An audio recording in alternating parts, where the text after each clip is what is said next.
Afternoon, everyone. I hope you all are doing well. Before we begin, let's imagine for a second.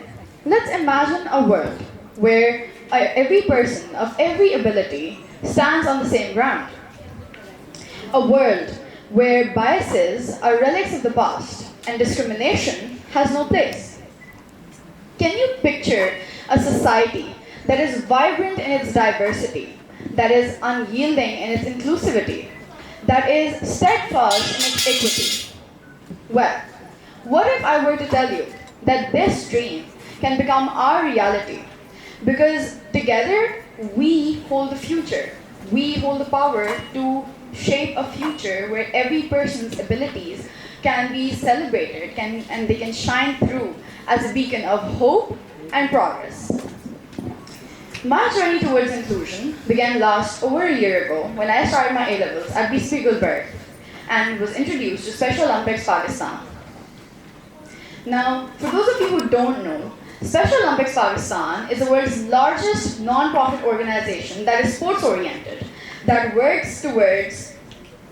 uses sports as a tool to empower individuals with intellectual disabilities that use through year-round sports and athletic competitions.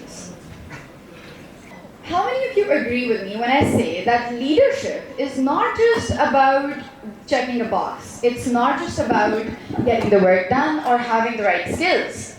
It's about fostering a community, right? It's about fostering inclusivity, acceptance, and inclusion. And that is exactly what SOP aims to do through its Unified Champion School program, which has three main components. Those three main components are unified sports, inclusive leadership, and whole school engagement programs. Now, I would like to visualize it to you, what all of these three components are. So, let me introduce an athlete that I met at Turning Point last year, Zainab. She won the World Games in 2023 for cycling. And when I tell you that that was so inspiring, because even for me, I don't even know how to cycle yet.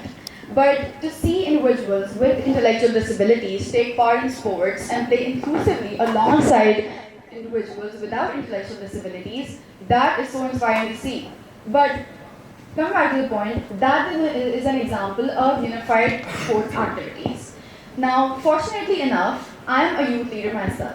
So, Inclusive Youth Leadership Program is based on a framework that suggests that individuals with intellectual disabilities should lead up front in the society, and they should take up leadership roles. And so, in those components are based on activities that we conduct where individuals with intellectual disabilities take on a leadership role.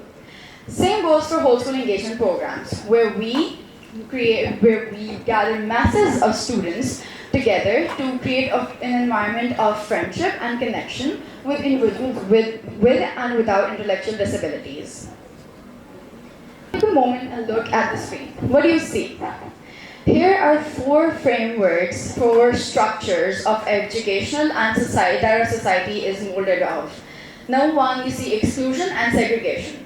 So exclusion is based upon a concept where special needs society is not a community itself outside the mainstream society, whereas in segregation, you can see that we have two communities that are formed, special needs and mainstream society.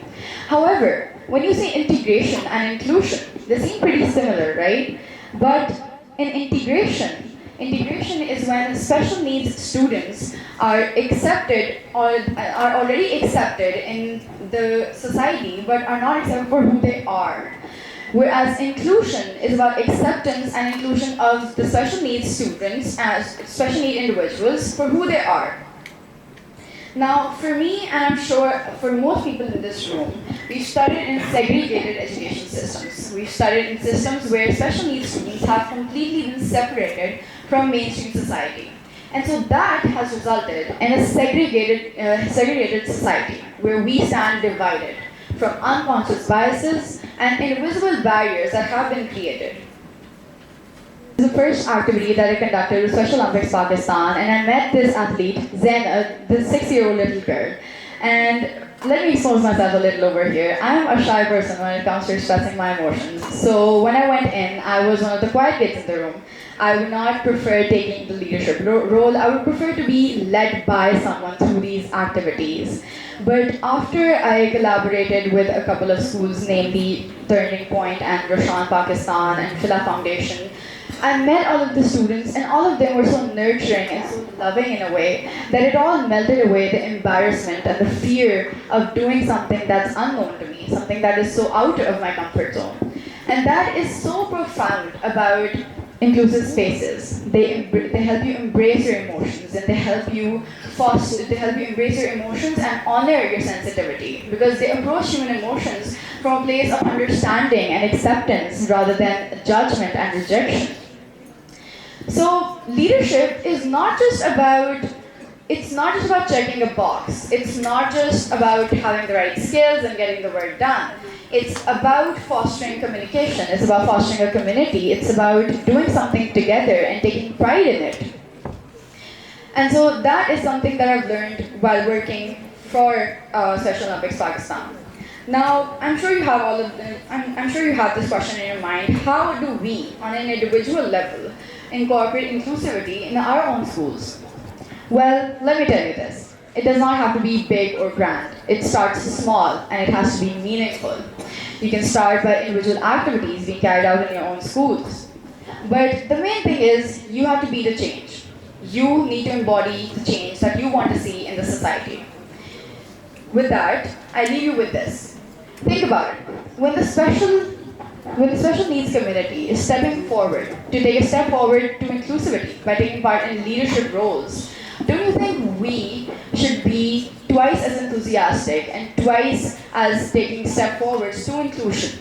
Because think about it. If not us, then who? If not now, then when? Thank you.